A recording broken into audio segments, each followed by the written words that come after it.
সম্মানিত উপস্থিতি, আসলে মানুষের যে তেলের যে কতটা ক্রাইসিস ফিল করেছে, এটা আমার এই ভিডিওটি দেখলেই বুঝতে পারছেন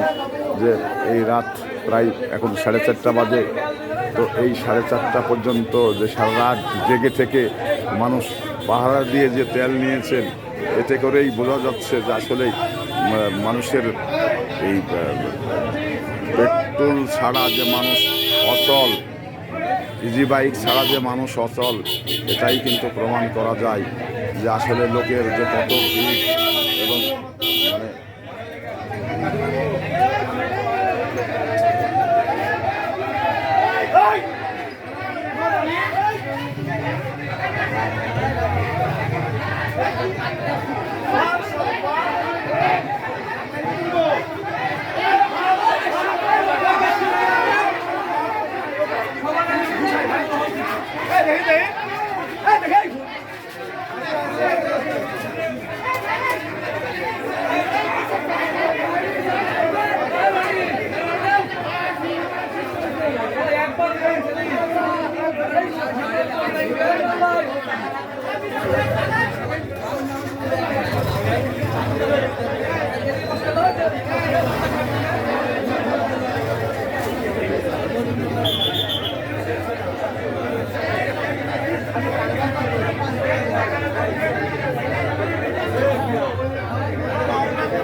কি করবো বাবু?